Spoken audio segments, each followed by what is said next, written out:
एक तो ऑफिस में वर्कलोड बहुत ज़्यादा हो गया है। ऊपर से ऑफिस से घर का रास्ता इतना लंबा है कि रोज ही नई नई अड़चनें सामने आ जाती है। ऐसे ही रोज की तरह सुनीता ऑफिस से थकी हारी घर पहुंची।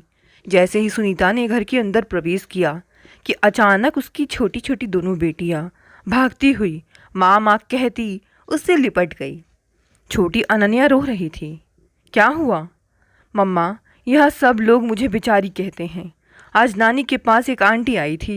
वे मुझे प्यार करती जा रही थी और रो रो कर कह रही थी कि हाय हाय, बिन बाप की बेटियों का कौन अपने लड़के से ब्याह करेगा। मम्मा, मेरे पापा तो हैं। वे ऐसे क्यों कह रही थी? 8 साल की नन्ही अनन्या के प्रश्न पर सुनीता समझ नहीं पा रही थी कि इस मासूम को कैसे समझाए।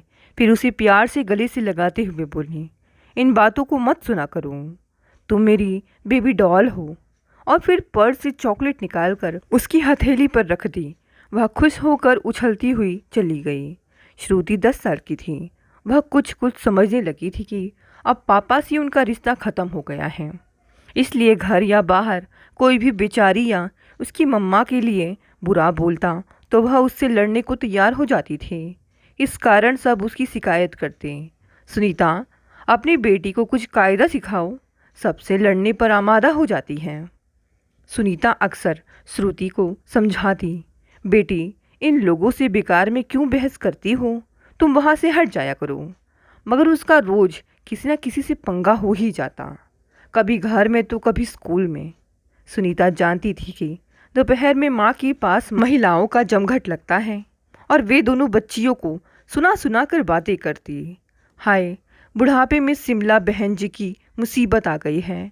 सुनीता तो सज धज कर ऑफिस चली जाती है और इन बेटियों के लिए खाना बनाओ, टिफिन तैयार करो।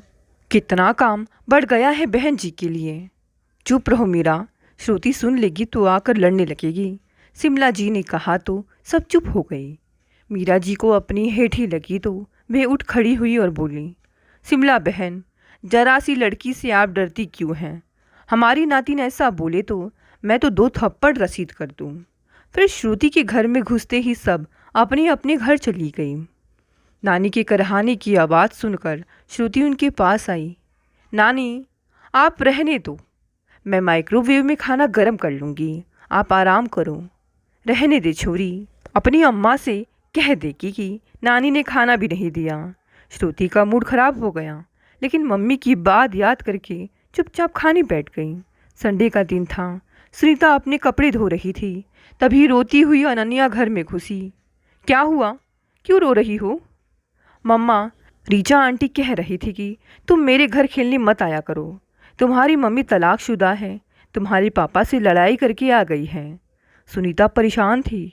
सुबह माँ से बहस हो चुकी थी, अतः गुस्से में बेटी को गाल पर थप्पड़ लगाकर चीख कर बोली, क्यों जाती है उनके घर खेलने?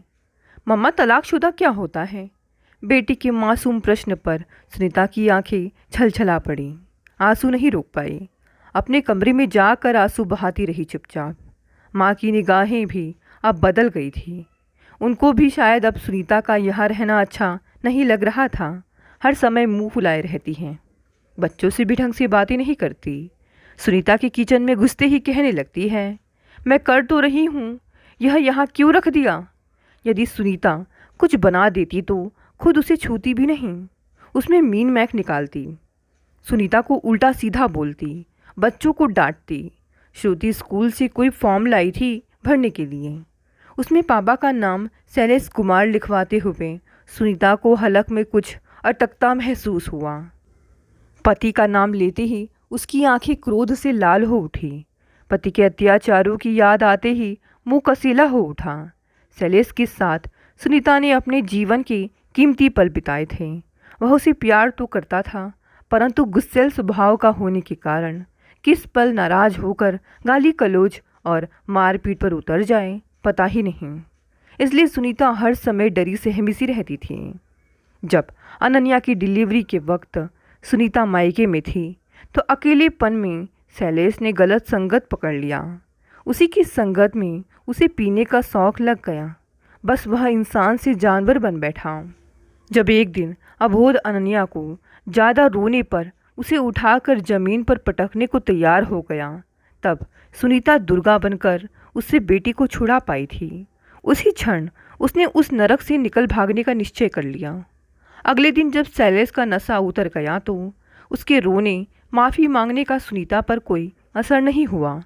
फिर 2-4 दिन के अंदर ही मौका देखकर वह वहाँ से निकल ली। सुनीता ने केवल पति के खूनी पंजों से मुक्ति चाही थी, पैसे की कोई चाहत नहीं की थी। इसलिए आपसी सहमति से जल्दी तलाक हो गया था। उसके शरीर के जख्मों को देखकर ससुराल वालों के पास भी कहने को कुछ नहीं था, एवं अपने बेटे के गुस्से के कारण वे लोग स्वयं ही परेशान थे। सुनीता अपनी माँ के पास रहने लगी थी। उन्होंने भी दिल खोलकर उसका साथ दिया था। पिता की प्रतिष्ठा के कारण उसे ऑफिस में परीक्षा देने का अवसर मिल गया और पास हो जाने पर नौकरी भी मिल गई। जीवन नैया सुचारू रूप से चल पड़ी थी।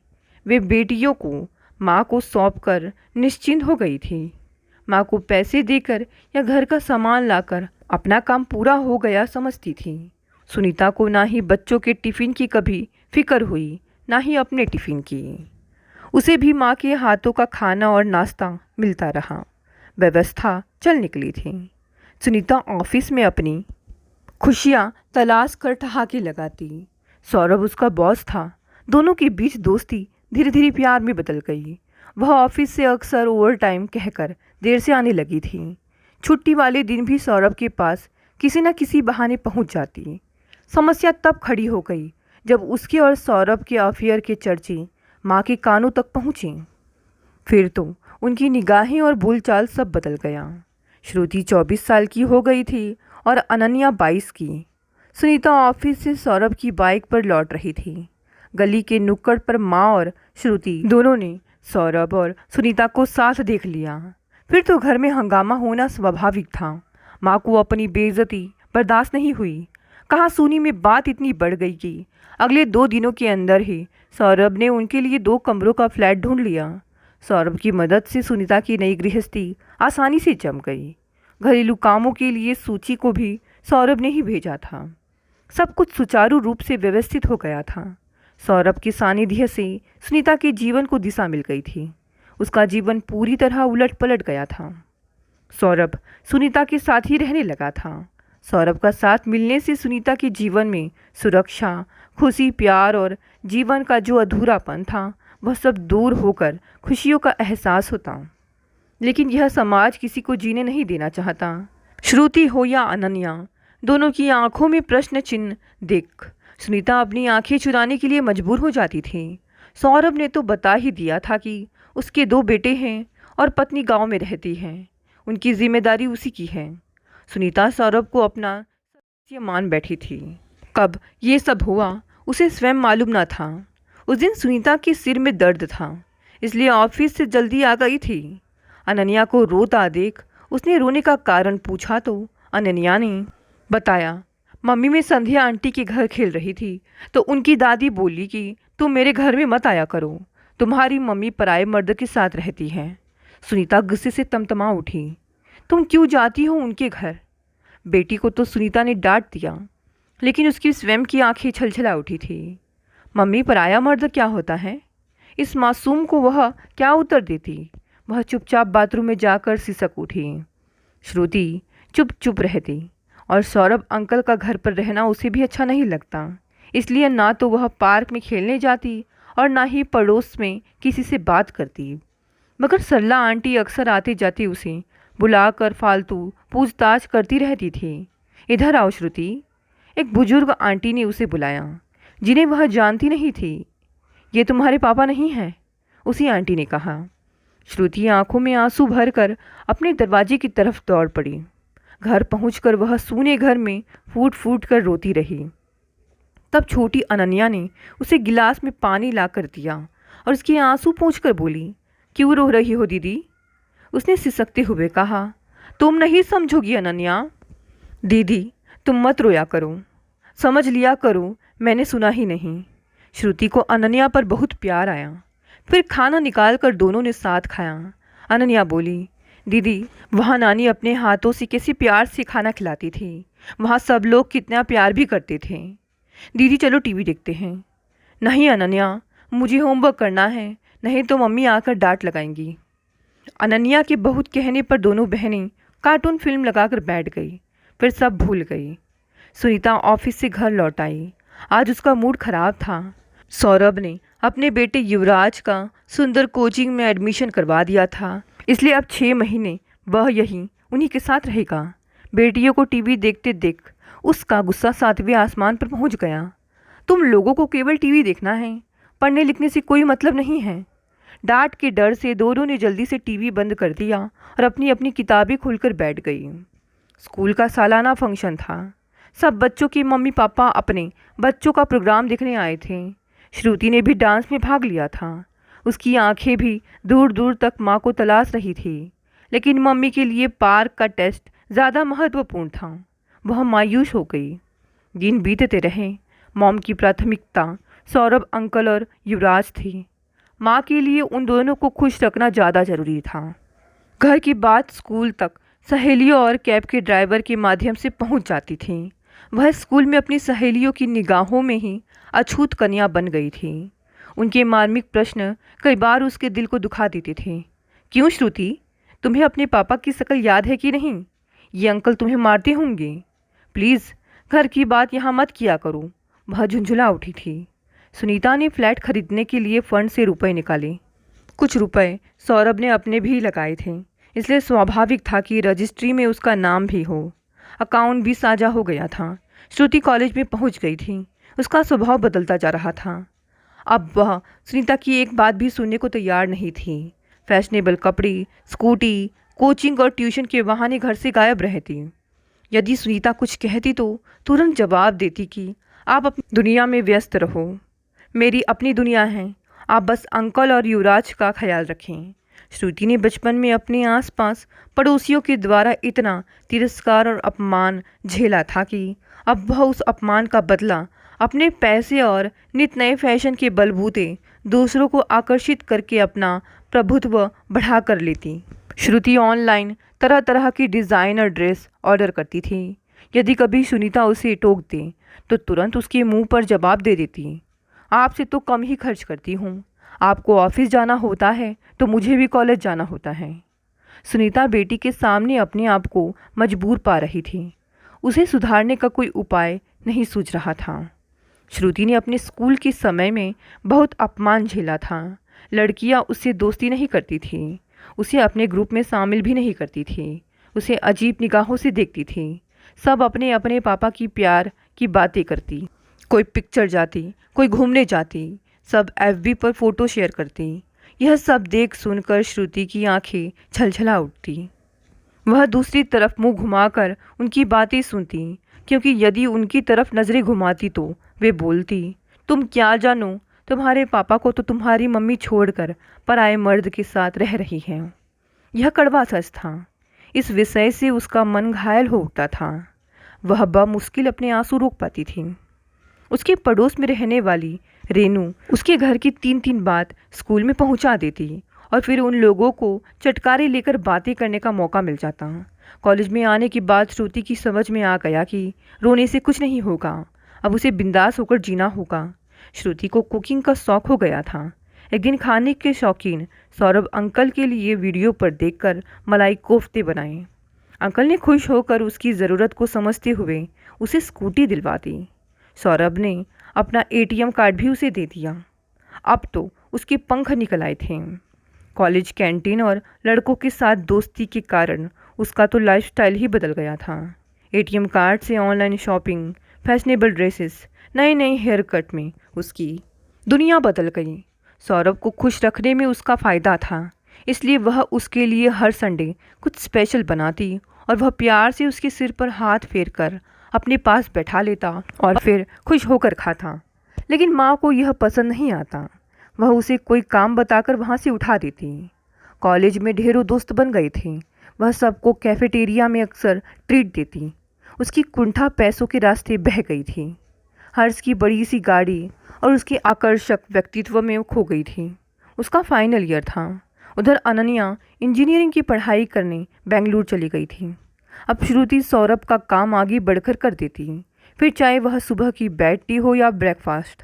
सुनीता ये सब देखकर सुलग उठती, लेकिन सौरभ के सामने कुछ बोल नहीं पाती। दोनों के बीच सौरभ का काम करने के लिए कंपटीशन सा रहता। सुनीता श्रुति को घूर कर देखती और फिर बोलती, क्यों किचन में घुसी रहती है? अपनी पढ़ाई पर ध्यान दे। काम करने के लिए सूची है तो। श्रुति सौरभ की प्लेट में प्यार से पिज़्ज़ा रखते हुए बोली, अंकल खाकर बताइए कैसे बना है। पिज़्ज़ा का एक टुकड़ा खुद खाने से पहले सौरभ ने श्रुति को खिलाया, फिर सुनीता की घुरती आंखों से डर कर उसके मुंह में भी रखा और फिर खुश होकर बोला, लाजवाब, वेरी टेस्टी। श्रुति कमाल है। जबकि सुनीता को पिज़्ज़ा स्वादहीन लग रहा था। कुछ दिनों से सुनीता देख रही थी कि सौरभ ऑफिस में हर्षिता को अपने केबिन में बार बार बुलाता था। कई बार उसने झाँक कर भी देखा। दोनों ठहाके लगाते हुए कॉफ़ी की चुस्कियाँ ले रहे होते। सुनीता ने महसूस किया कि सौरभ उसके हाथ से फिसलता जा रहा है। एक क्षण को उसके हाथ पैर ठंडे हो गए। अब वह हैरान परेशान रहने लगी थी। डिप्रेशन होने लगता था। आत्मविश्वास कम होता जा रहा था। उनकी मेड सूची अपने गुरुजी की महिमा का दिन भर बखान करती रहती। सुनीता पति से तलाक लेने के बाद उसे पूरी तरह भूल चुकी थी, क्योंकि सौरभ ने उसके जीवन में रंग भर दिए थे। उसे पति जैसा ही सहारा मिल गया था। सुनीता ने जी जान से सौरभ को खुश करने के लिए उसके बेटे को भी अपने पास रखा। उसे पढ़ाया लिखाया, उसकी सारी सुख सुविधाओं का ख्याल रखा, बीमार पड़ने पर पूरी देखभाल की। फिर भी सौरभ उसे निगाहें फेर कर कभी हर्षिता तो कभी पूजा को प्यार भरी निगाहों से देखते हुए कॉफ़ी पीता, लॉन्ग ड्राइव पर ले जाता। सुनीता के लिए ये सब जीते जी मरने वाली बात हो गई थी। इसलिए वह गुरु की शरण में जाने के बारे में बार बार सोचती रहती। सूची अपनी मालकिन से संवेदना रखती थी। वह उसकी कसमकस को देख समझ रही थी। रोज रोज उसका महिमा मंडन सुनते सुनते वह सूची के साथ उसके गुरु के पास जाने को तैयार हो गई। सूची अपनी मालकिन को अपने गुरु के पास ले जाने से पहले ही उसकी पूरी कहानी सुना चुकी थी। गुरु ने सूची को आशीर्वाद दिया था कि इस साल यकीनन उसके बेटा पैदा होगा। वह खुशी से कल्पना लोक में बेटे को गोद में खिलाती हुई महसूस कर रही थी। सुनीता के पहुंचने की खबर मिलते ही गुरु ने आधे घंटे के इंतज़ार के बाद सुनीता को अंदर बुलाया। वह कुछ कहती उससे पहले ही गुरु ने उसकी जन्म पत्रिका पढ़कर सुना डाली। सुनीता की आंखों से धारा प्रवाह अश्रु बह निकले थे और उसने आगे बढ़कर गुरु के चरणों पर झुकना चाहा। नहीं नहीं बेटी, मैं तो इस दुनिया में लोगों को कष्ट और संकट दूर करने के लिए आया हूँ। मैं तो हिमालय की कंदरा में जाने कितने वर्षों से तपस्या करता रहा हूँ। ना ही मेरा कोई नाम है, ना ही मुझे अपने जन्म का पता है। सुनीता नतमस्तक थी। बोली, गुरुजी, अब आप ही मुझे बचाइए। सौरभ दूसरी स्त्री के चक्कर में ना पड़े।